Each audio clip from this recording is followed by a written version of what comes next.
देखो पिछली क्लास के अंदर जहां तक हुआ था उसके आगे से अब हम रिपीट करेंगे।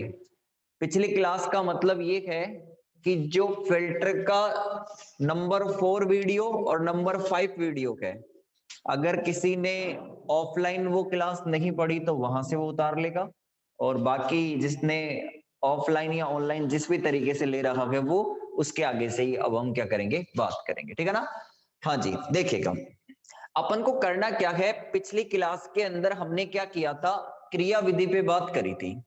तो क्रिया विधि के लिए हमने डायग्राम बनाया था, और डायग्राम के साथ साथ हमने एक वेव फॉर्म भी यहां जनरेट करी थी पूर्ण तरंग दृष्टकारी के लिए।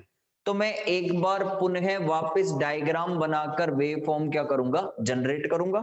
ठीक है ना? जिससे आपकी क्रिया विधि वाला पोर्शन भी कंप्लीट हो जाएगा, और आपको जो डायग्राम बनाना है वो भी आपको यहाँ पे बनाने को मिल जाएगा। ठीक है? तो सुनो, सबके सब ध्यान बोर्ड पे देना। देखो अपने पास में यहाँ पे है ये पूर्ण तरंग दृष्टकारी, और पूर्ण तरंग दृष्टकारी के अंदर हमको पता है एक ट्रांसफार्मर की प्राथमिक कुंडली लेते हैं और उस पर लगाते हैं हम VI वोल्टता का प्रत्यावर्ती संकेत। फिर इसके बाद क्या करेंगे, हम यहां लेते हैं हम ट्रांसफार्मर की द्वितीयक कुंडली। यहां क्या लेते हैं हम, ट्रांसफार्मर की द्वितीयक कुंडली, और पूर्ण तरंग दृष्टकारी की बात चल रही है तो यहां लगाएंगे अपन D1 डायोड, और इधर लगाएंगे हम D2 डायोड। देखो हम पूरी की पूरी वर्किंग किससे समझेंगे, पूर्ण तरंग दृष्टकारी से ही समझेंगे, और पूर्ण तरंग दृष्टकारी से ही डेरिवेशन को क्या करेंगे, हम कंप्लीट करेंगे। तो ये तो है आपका D1 डायोड सर, और ये है आपका कौन सा डायोड, D2 डायोड। अब आ जाओ, देखो यहां जो ट्रांसफार्मर का उपयोग किया जाता है वो सेंटर टेपिंग ट्रांसफार्मर का उपयोग किया जाता है, आपको पता है। और इधर लगा हुआ होता है लोड प्रतिरोध RL। ठीक है? और ये वायर यहां से इस तरीके से कनेक्ट होता है इससे, और इधर लगाते हैं हम संधारित्र C। ये सारा का सारा पिछली क्लास के अंदर हमारे हो गया था, और इस पॉइंट को नाम दिया था हमने P पॉइंट, और इस पॉइंट को नाम दिया था Q पॉइंट। ये सेंटर टेपिंग पॉइंट होता है C, ये A पॉइंट होता है, ये B पॉइंट होता है, और ये इधर हमने संकेत लगा रखा है। मैं एक बार आप लोगों को वेव फॉर्म जरूर समझाऊंगा, फिर उसके आगे ही हम यहाँ पे चलेंगे। तो देखते चलना, वेव फॉर्म का जितना भी पोर्शन है वो सारा का सारा इंपॉर्टेंट है। जो भी यहाँ वक्र बनेगा वो वक्र समझना बहुत ज्यादा जरूरी है, क्योंकि ये मान लो कि आपका इस डेरिवेशन का जो सारा का सारा पार्ट है, मतलब ऐसे कह सकते हैं 50% से ज्यादा पार्ट इस वक्र ने कवर कर रखा है। ठीक है ना? अपन पूर्ण तरंग दृष्टकारी से ही पूरा डेरिवेशन यहाँ पे करेंगे। ठीक है, चलेगा। हमें पता है कि हम जब पूर्ण तरंग दृष्टिकारी में फिल्टर नहीं लगाते थे तो हमें जो संकेत मिलता था वो संकेत सर कुछ इस तरीके से मिलता था हमें। डायग्राम थोड़ा बड़ा बनाना है सबको। डायग्राम बड़ा इसलिए बनाना है क्योंकि मैं चाहता हूं एक ही डायग्राम के अंदर पूरी की पूरी क्या आ जाए, व्याख्या आ जाए। एक ही डायग्राम के अंदर पूरी व्याख्या हम ज्यादा से ज्यादा कर सके। चलो सुनो, हाँ जी देखिएगा, अब सबका ध्यान बोर्ड पर, क्योंकि बहुत सारी चीजें यहाँ पे जानकारी आप लोगों को मिलने वाली है। और मेरा देखो पिछले 3 दिन से क्लास नहीं ली, उसका रीजन यही था कि मैं चाहता था कि ज्यादा से ज्यादा स्टूडेंट ये टॉपिक को लाइव पढ़े, क्योंकि प्रॉब्लम क्या हो सकती है, अलग अलग टाइप के यहाँ पे हो सकती है, क्योंकि अपने आप में थोड़ा सा टिपिकल पोर्शन है। लेकिन अब 3 दिन से ज्यादा क्लास डिस्टर्ब करना ये भी गलत है। ठीक है ना? चलेगा, देखिएगा इधर हम लेते थे वोल्टता सर, कौन सी, EM लेते थे। कौन सी वोल्टता लेते थे, EM वोल्टता लेते थे। अब आ जाओ, देखो सुनना, मैं ये जो पूरा वक्र बना रखा है ना मैंने, इस पूरे वक्र को एक डॉट डॉट लाइन से इंडिकेट कर देता हूं। सर डॉट डॉट लाइन से क्यों इंडिकेट कर रखे हो, रुको अभी पता चल जाएगा आपको। डॉट डॉट लाइन से इंडिकेट करने का मतलब ये है, ये विदाउट फिल्टर है। ये कैसा है, विदाउट फिल्टर है, समझना। आपको पूरा कैसे बनाना है, ये डॉट डॉट करके बनाना है, क्योंकि डॉट डॉट का मतलब यहाँ पे क्या है, बिंदुवत रेखा का मतलब है ये किस तरीके का है, ये सर हमारा यहाँ पे विदाउट फिल्टर है। कई बार क्या होता है बुक रीन के अंदर, अच्छी बुकों के अंदर ये ढंग से बनाया हुआ होता है, लेकिन हमें ये पता नहीं होता कि डॉट डॉट का मतलब यहाँ पे क्या है, ठीक है ना।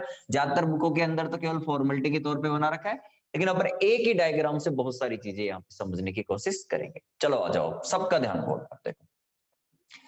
ये आपका डॉट डॉट का मतलब क्या है कि हमने सर यहाँ पर बिंदुवत रेखा के रूप में जो व्यक्त किया है उसका मतलब होता है ये विदाउट कैसा है, फिल्टर है। अब हुआ क्या कि सबसे पहले हमने देखा था संकेत कहां पे पहुंचता है, बिंदु पी पर पहुंचता है, ठीक है। संकेत बिंदु पी पर कब पहुंचता था सर, जब ये प्लस में होता है और ये माइनस में होता है। ये प्लस में होता है तो ये डायोड अग्र बायस में हो जाता है। अग्र बायस का मतलब होता है फॉरवर्ड बायस में, और फॉरवर्ड बायस में डायोड हमेशा किसकी तरह बिहेव करता है, शॉर्ट सर्किट की तरह, ठीक है।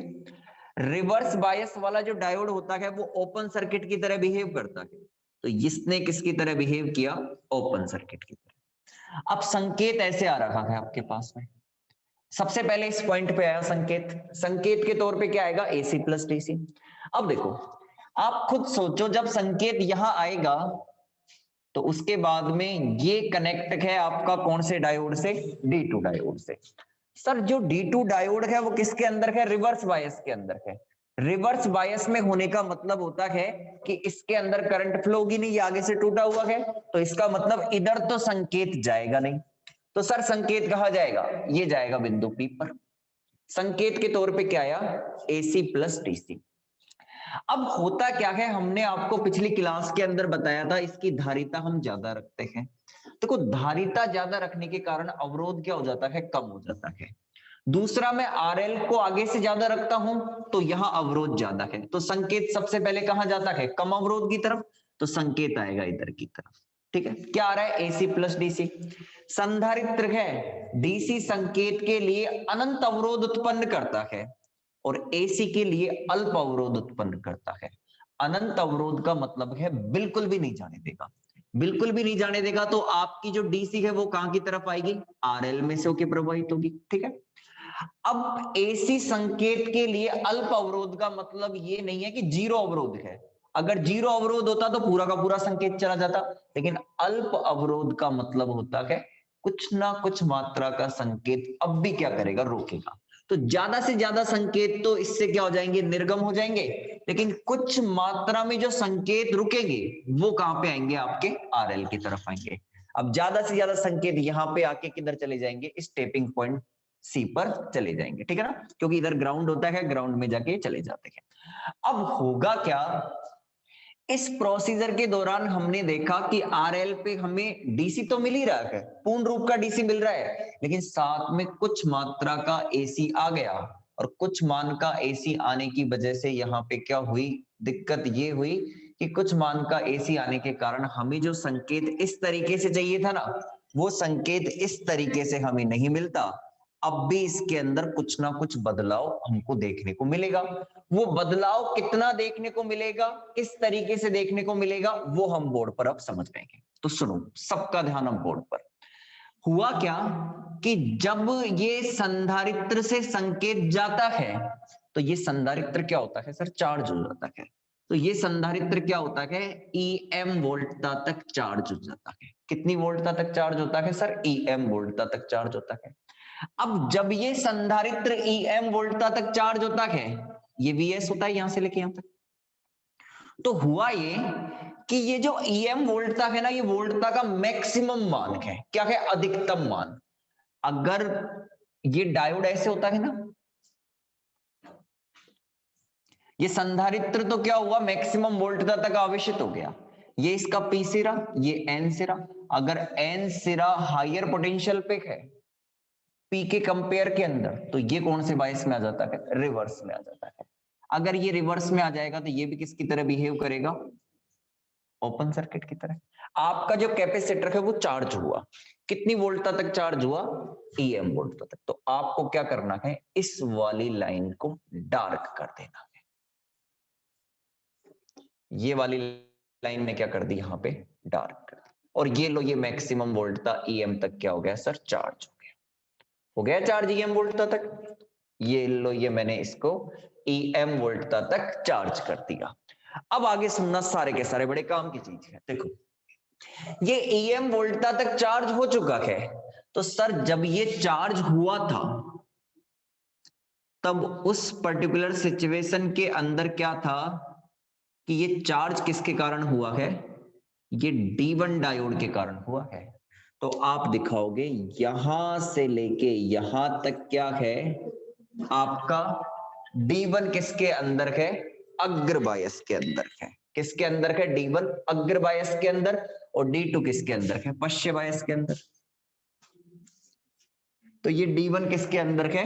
अग्रबायस के।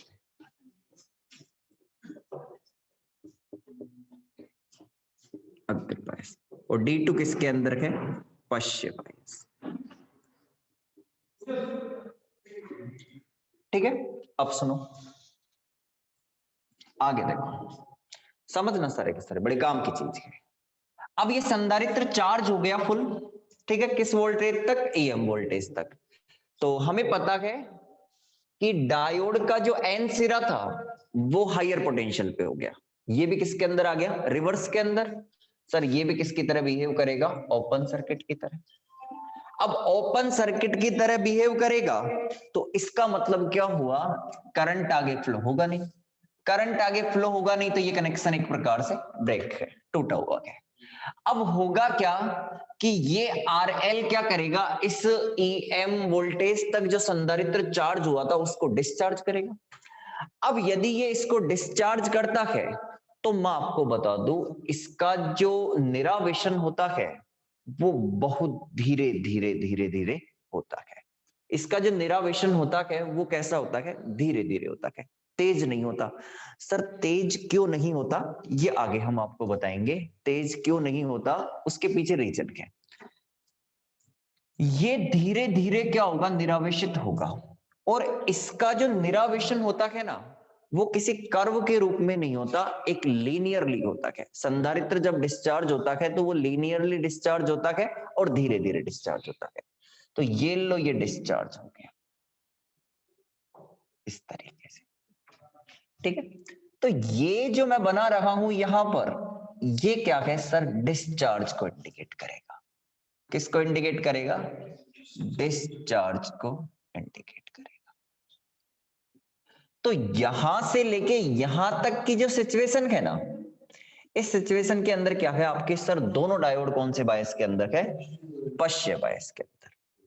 तो यहां से लेके यहां तक D1 व D2 पश्चिम बायस में। किसमें है? पश्चिम बायस में, ठीक है। अब सुनना, ये यहां तक डिस्चार्ज हो गया। अब जैसे ही ये डिस्चार्ज होगा तो आपको पता है VS वोल्टता का नेगेटिव हाफ साइकिल बिताएगा, सॉरी आपका प्रत्यावर्ती संकेत का नेगेटिव हाफ साइकिल आएगा, या फिर बोल दो VS वोल्टता का प्रथम ऋणात्मक अर्ध चक्र आएगा। सर जैसे कि प्रथम ऋणात्मक अर्ध चक्र आएगा, यहां B क्या हो जाएगा? पॉजिटिव, और A क्या हो जाएगा? नेगेटिव। A नेगेटिव हो गया तो ये ओपन सर्किट की तरह बिहेव करेगा, और ये किसकी तरह बिहेव करेगा? शॉर्ट सर्किट की तरह। अब ये शॉर्ट सर्किट की तरह बिहेव करेगा तो संकेत यहां से जाएगा, देखो इस तरीके से, इधर तो जाएगा नहीं, बंद पड़ा है, संकेत जाएगा इधर, इधर अवरोध कम है, इधर जाएगा। वही प्रोसेस DC रोकेगा, DC इधर आएगी, AC जाने देगा, AC ज्यादा से ज्यादा AC जाके ग्राउंड में चली जाएगी। कुछ मान के अगर AC बच जाती है तो वो कहां पे आएगी? RL की तरफ आएगी। फिर संधारित्र क्या हो गया? वही EM वोल्टेज तक क्या हो जाएगा? चार्ज हो जाएगा।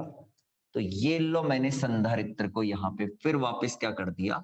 मैक्सिमम वोल्टता EM तक क्या कर दिया? चार्ज कर दिया।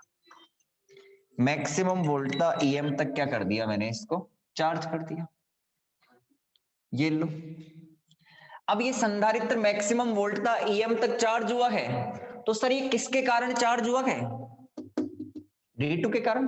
तो इस पर्टिकुलर सिचुएशन के अंदर वापस क्या हुआ? यहां से लेके यहां तक अगर कोई मुझसे पूछे तो मैं यही कहूंगा कि आपका जो D2 डायोड है वो अग्र के अंदर, और D1 किसके अंदर? पश्चिम के अंदर।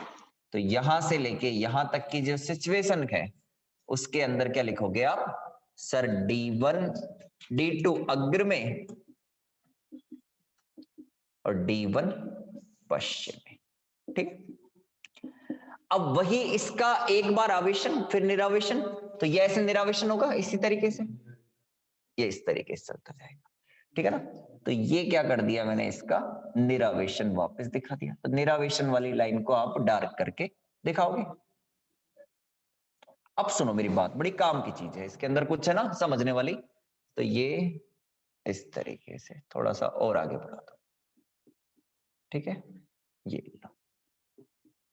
हाँ जी, अब देखिएगा, इसको मैं बी पॉइंट दे देता हूं, क्योंकि बी पॉइंट पे वापस क्या होगा, फिर ये चार्ज होगा, ये पॉजिटिव होगा, ये नेगेटिव होगा, इसलिए मैंने इसको बी पॉइंट दे दिया। अब एक चीज सुनो, यहां पे अगर कोई मुझसे पूछे कि इस प्रोसीजर के दौरान ये किसके अंदर, D1 अग्र में D2 पश्चिम में, यहां से यहां तक D1 और D2 दोनों पश्चिम में, और यहां से यहां तक D2 अग्र में और D1 किस में हो जाएगा, पश्चिम में हो जाएगा। ठीक है, और ये कितनी वोल्टेज तक चार्ज होता है सर, EM वोल्टेज तक चार्ज होता है। तो एक चीज सुनो, इसमें ये जो डॉट डॉट लाइन है ना, ये सारा का सारा विदाउट फिल्टर का था। पहले dot dot line without filter बनाओ, फिर हमने फिल्टर यूज किया। तो पहले तो मुझे संकेत जब तक फिल्टर नहीं लगा रखा था तो कैसे मिल रहे थे, इस तरीके से मिल रहे थे। यानी इसमें क्या था, बदलाव ज्यादा था। पहले जो संकेत मिल रहे थे उसमें बदलाव कितना था, डॉट डॉट लाइन को देखो पहले ऐसे थी, तो बदलाव क्या था, ज्यादा था। अब आप बदलाव देखो क्या है, कम हो गया। अगर बदलाव परिवर्तन कम हुआ है तो इसका मतलब यहाँ पे हमने किसका मान किया है, उर्मिका को कम किया है। उर्मिका को कम करने का मतलब होता है प्रत्यावर्ती संकेत को कम करना, और दृष्ट संकेत तो हमको मिल रहा है, उसमें से प्रत्यावर्ती संकेत को हमने क्या किया है, कम किया। तो अब सुनो, ये बात हो गई। ठीक है ना, एक काम करता हूं मैं, यहां से ये जो बी पॉइंट है ना, इससे एक डॉट डॉट लाइन बना देता हूं अभी ना, और ये डॉट डॉट लाइन कुछ ही देर में आपको समझ में आ जाएगी, या फिर अभी बाद में बना लेंगे ना। ठीक है, चलो, तो अब जहां तक हो चुका था उसके आगे लाइन लिखो सारे के सारे, जहां तक हो चुका था उसके आगे सारे लाइन लिखिएगा। आवाज नहीं करे, जहां तक हो चुका था, ठीक है ना, उसके आगे सारे के सारे लाइन लिखना। देखिएगा, हाँ जी, लिखना पूर्ण तरंग दिष्टकारी के लिए, लाइन और पैराग्राफ चेंज करके लिखना, पूर्ण तरंग दिष्टकारी के लिए, पूर्ण तरंग दिष्टकारी के लिए इस प्रक्रिया को, पूर्ण तरंग दिष्टकारी के लिए इस प्रक्रिया को ग्राफीय विधि, ग्राफीय विधि से निम्न प्रकार से दर्शाया जाता है, ग्राफीय विधि से निम्न प्रकार से दर्शाया जाता है, ग्राफीय विधि से निम्न प्रकार से दर्शाया जाता है। चलो एक बार आप इसे बनाओ, इसको ऐसे छोटा सा मत बनाना, बड़ा बनाना, इसके अंदर अभी बहुत सारे प्रोसेस होंगे इसके अंदर। ठीक है ना, इसके अंदर बहुत कुछ होने वाला है, इसलिए आप इसे बड़ा बनाना ना। ठीक है ना, पहले डॉट डॉट लाइन बना के बना दो, फिर उसके ऊपर डार्क लाइन करना। ठीक है ना, चलो फटाफट बना लो इसे। हाँ जी, केवल इसके अंदर आपको ये ग्राफ ग्राफ बनाना है, ये मत बनाना, ये तो समझाने के तौर पर लिख पाएगा। ठीक है ना, केवल ग्राफ ग्राफ आप लोगों को बनाना है, और फटाफट बना लो इसे ना।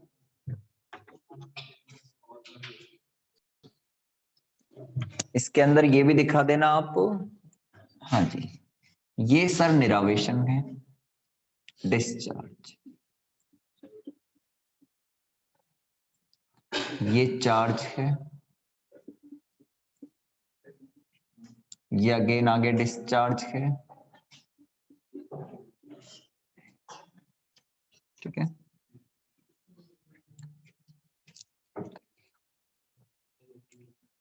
इधर V नॉट दिखा देना, आउटपुट की बात कर रहे हैं, और इधर दिखा देना टाइम। आप अर्ध तरंग दृष्टिकारी के लिए बना सकते हो, लेकिन क्या पूरा प्रोसेस जब पूर्ण तरंग दृष्टिकारी से ही समझ रहे हैं तो जरूरत नहीं। सुनो अब ना, इसके बाद देखना ना, देखिएगा सारे के सारे। अब देखो यहां पर ये एक बार मैक्सिमम चार्ज होता है इस पॉइंट पे, और फिर वापस अगला मैक्सिमम चार्ज ये कहां तक होता है, इस पॉइंट पे। तो ये दो विभव शिखर हैं। सर विभव शिखर का मतलब क्या है, वोल्ट था, और इनके पीक वैल्यू है।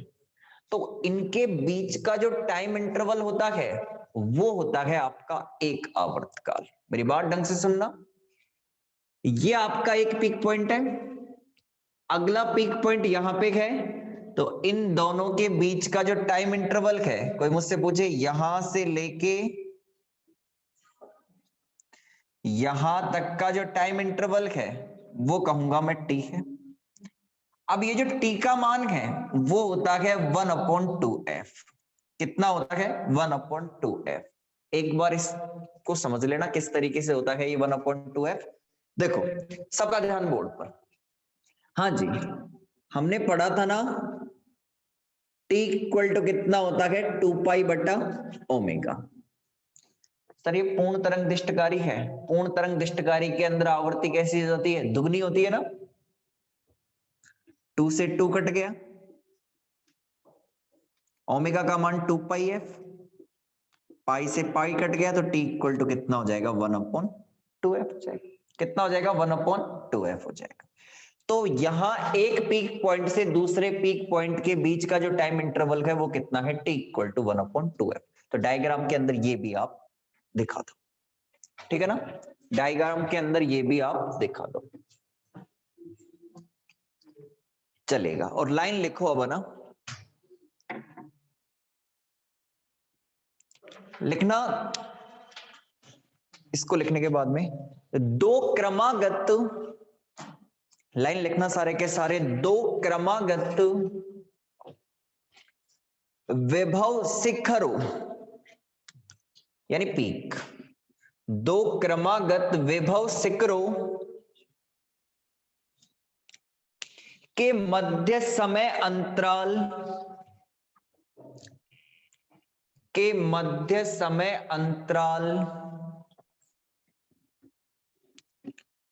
कैपिटल टी है।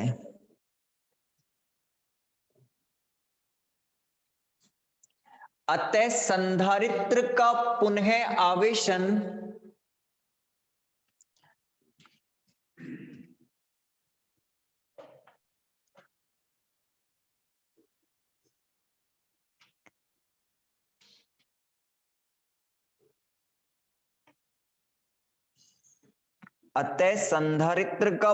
आवेशन कैपिटल टी समय पश्चात माना जा सकता है।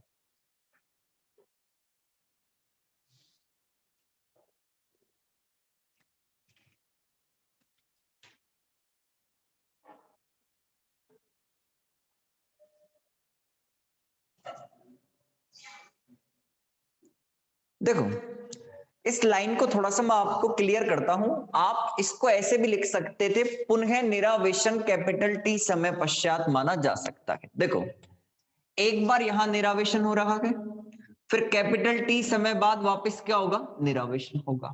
फिर किसी ने कहा सर आपने पुनः आवेशन क्यों लिखा है, अरे एक ही बात है। कैसे, देखो ये यहां पे है, ठीक है।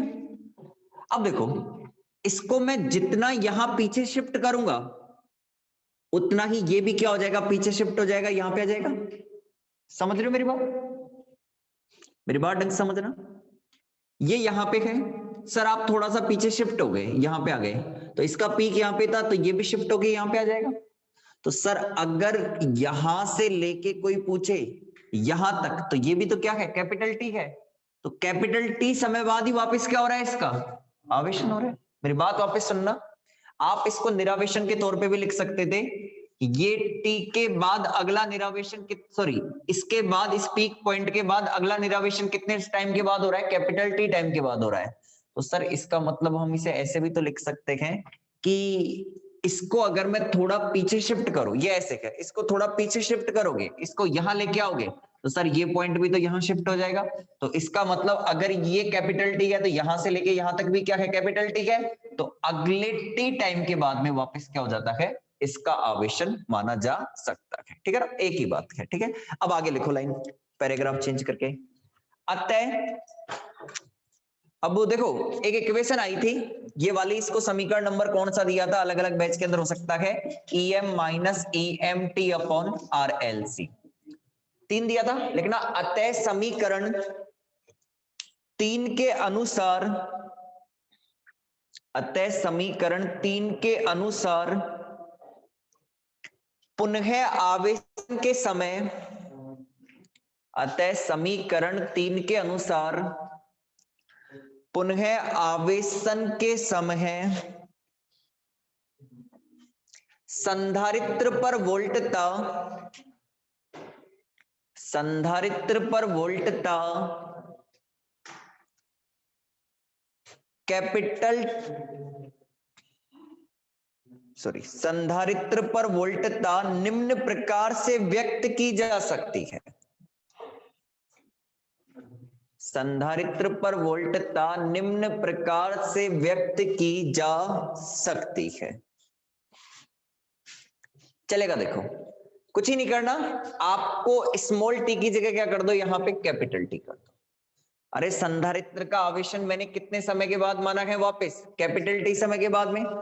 चाहे इस पॉइंट को थोड़ा इधर शिफ्ट करूंगा तो ये भी तो इधर शिफ्ट हो जाएगा, तो टी समय बाद ही तो इसका आवेशन होगा। पुनः आवेशन कितना होगा, कैपिटल टी समय बाद। तो मैं ऐसे कह रहा हूं कि पुनः आवेशन होगा ना संधारित्र का, उस टाइम पे जो वोल्टेज होगा वो समीकरण 3 के अनुसार क्या था, EM minus EM small T upon RLC। यानी मैं पुनः आवेशन की प्रक्रिया के अंदर टी बराबर क्या ले लूंगा, कैपिटल टी। इसके बाद ही तो हो रहा है पुनः आवेशन, तो मैंने टी की जगह क्या कर दिया, कैपिटल टी कर दिया। चलो इसको लिख लो समीकरण नंबर 4 के, इसको क्या लिख लो, समीकरण नंबर 4 के रूप में। देखो छोटी छोटी बातें आने वाली है, इसलिए अपन इसको एक एक लाइन को भी ढंग से समझने की कोशिश करेंगे। ठीक है, हाँ जी, अब आपको कुछ और बताता हूं। हाँ जी, इसको समीकरण नंबर 4 दे दिया। अब देखो सुनो, ढंग से समझना, बड़ी काम की चीज बता रहा हूं। ठीक है, क्योंकि लाइनें हम लिखवा देते हैं चीजों की ना, लेकिन क्या होता है कि हमें पता भी होना चाहिए कि ये लाइनें यहाँ पे किस तरीके से वर्क कर रही है। अभी मैं समझा रहा हूं तो आपका ध्यान रहेगा, बाद में अगर मैं डायरेक्ट लिखवा देता हूं कुछ टाइम बाद में आप पढ़ते हो तो आप भूल जाते हो कि कैसे बताया था। इसलिए आपका 100% पूरा फोकस होना चाहिए। मैं इस पॉइंट को इससे मिला देता हूं, कोई दिक्कत नहीं है, आ जाओ। पहले जो बदलाव यहां से यहां तक होता था, अब सर वो बदलाव इतना ही है। कितना है, इतना ही बदलाव है। अब ये इतना बदलाव है तो आप देखो, संधारित्र जब चार्ज हो रहा है वापस, इस पॉइंट के बाद ही चार्ज हो रहा है, तो इस पॉइंट पे वोल्टता कितनी थी, अभी आइए कितनी है, EM minus EMT upon RLC। ठीक है ना, इस पॉइंट पे देखो वोल्टता कितनी है, अभी याद करिए ना, EM minus EMT upon RLC। अब पहले बदलाव 0 से EM तक होता था। अगर कोई मुझसे पूछे सर अब बदलाव कहां से कहां तक है, तो मैं कहूंगा EM minus EMT upon RLC से EM तक है। पहले अपन जो बदलाव बोलते थे ना कि निर्गम वोल्टता में परिवर्तन 0 से EM तक है, अब उसकी जगह वर्ड क्या बोलेंगे, सर वोल्टता में परिवर्तन कितना है, EM minus EMT upon RLC से लेके EM तक है। आगे बात समझ में, चलो लाइन लिखो, लाइन और पैराग्राफ चेंज करके। अतः निर्गम दिष्ट वोल्टता में, अतः निर्गम दिष्ट वोल्टता में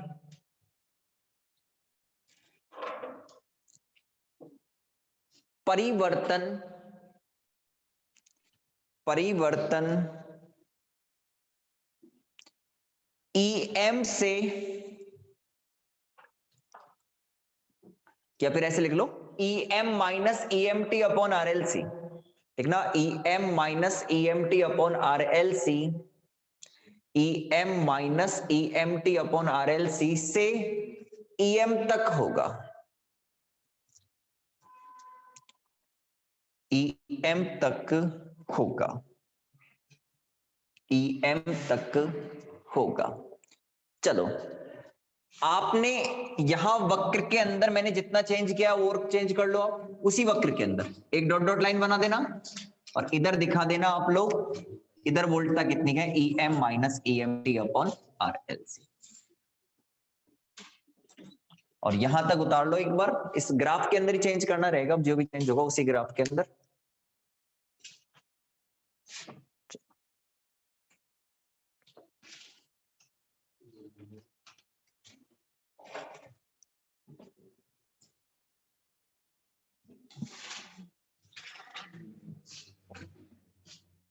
चले,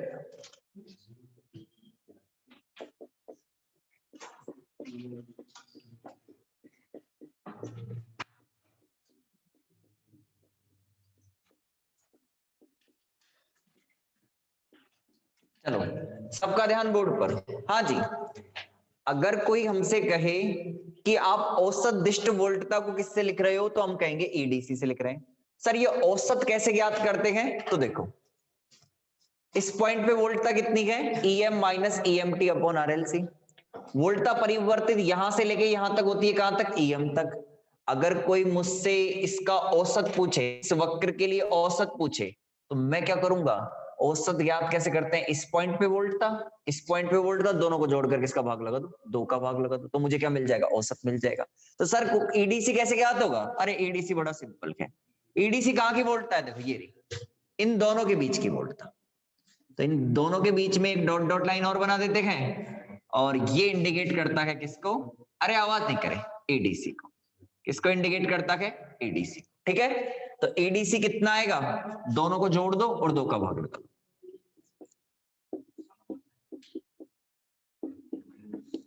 दोनों को जोड़ दिया, दोनों कौन कौन से को, EM को और इस नीचे वाले को, दोनों को जोड़कर 2 का भाग लगा देंगे तो हमको EDC मिल जाएगा।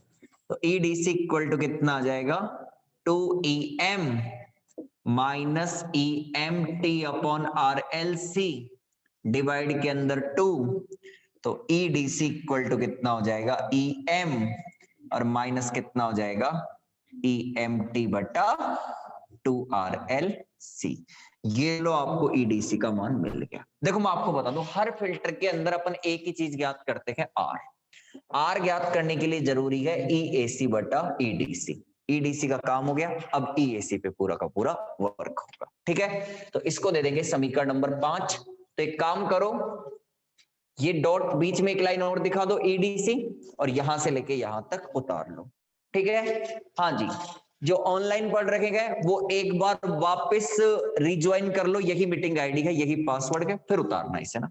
एक बार वापस रिज्वाइन कर लो, यही मीटिंग आईडी, यही पासवर्ड, फिर उतारना इसे। ठीक है ना।